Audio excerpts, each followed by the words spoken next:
Hello and welcome to another episode of Seeds of Flourishing, where I reflect on various avenues I've gone down in my day-to-day exploration, my day-to-day mental exploration of consciousness, and also various terms, I suppose, I've stumbled across as a result of subsequently drilling down through various Wikipedia articles.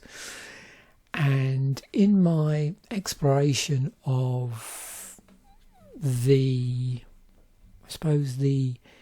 action nature of consciousness, like how our mind, our consciousness affects our actions, and a sort of follow on from last week's episode where I was looking at the term grounding, I stumbled across this term,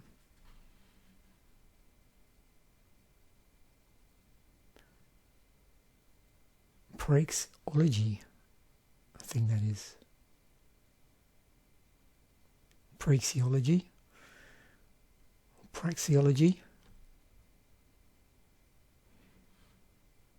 from ancient Greek, deed, action, and it's the theory of human action based on the notion that humans engage in purposeful behaviour, and that's contrary to either reflexive, so that's reflexive behaviour, not reflective but reflexive, so behaviour as a result of the reflexes, and other unintentional behaviour. And as I was scrolling down getting an overview of this article, I noticed that there were some other references, I suppose, other terms.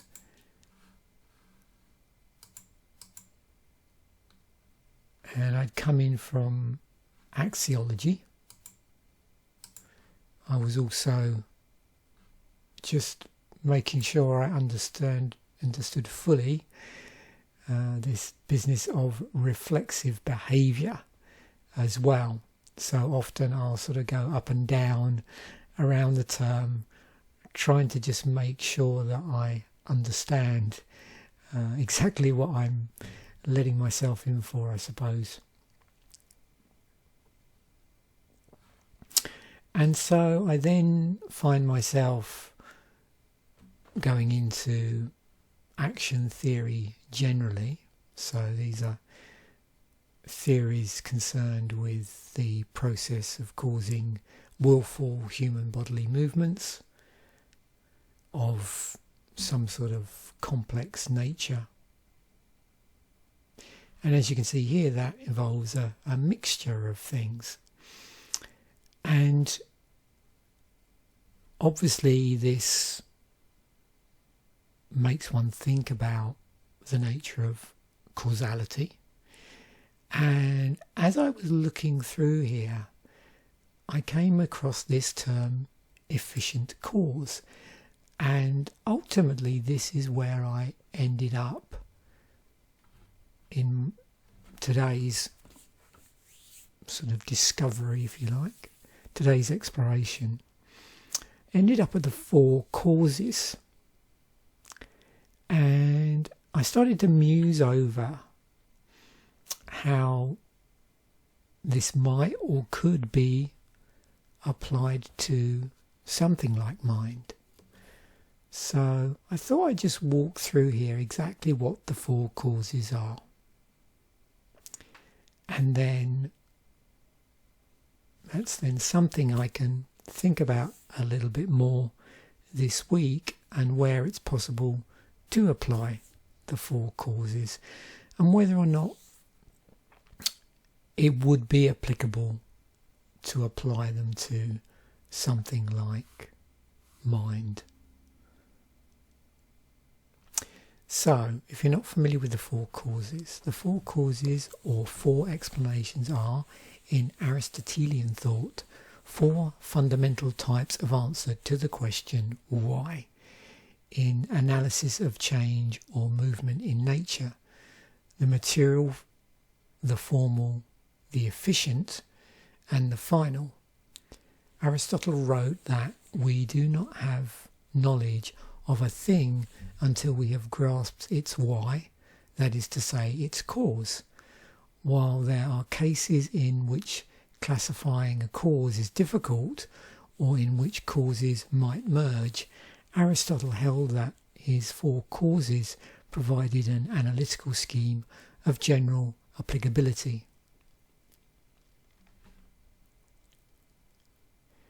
Aristotle's word, and I think that's atia, has in philosophical scholarly tradition been translated as cause. This peculiar specialised technical usage of the word cause is not that of everyday English language, rather the translation of Aristotle's atia that is nearest to current ordinary language is explanation. So in Physics 2.3 and Metaphysics Volume 2, Aristotle holds that there are four kinds of answers to the why questions, and these are the four answers, or the four causes.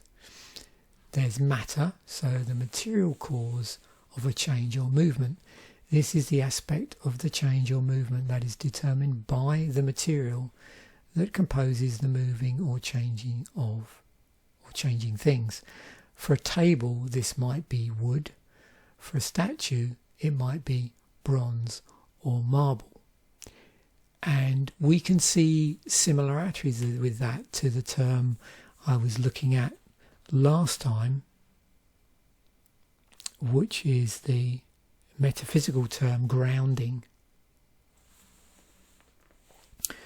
Then we have the second cause. This is form. I don't know if they're specifically supposed to be in this order, but this is the order they appear in the article. So the formal cause of change or movement.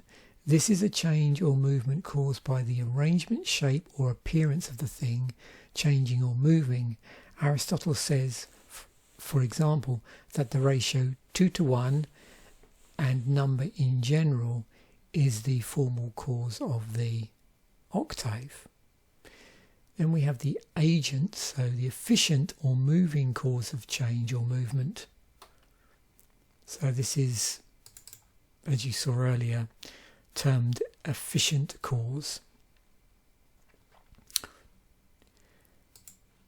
This consists of things apart from the thing being changed or moved, which interact so as to be an agency of the change or movement. For example, the efficient cause of a table is a carpenter or a person working as one. And according to Aristotle, the efficient cause of a child is a parent. And then finally, we've got the end or purpose. So the final cause of change or movement. This is a change or movement for the sake of a thing to be what it is. For a seed, it might be an adult plant. For a sailboat, it might be sailing. For a ball at the top of a ramp, it might be coming to rest at the bottom. So it did lead me to think, what if you plugged mind into this? And this is something I think I'm going to have to think long and hard about this week. So what is the material cause of mind? What is the formal cause of mind? What is the efficient or moving cause of mind? And what is the final cause of mind?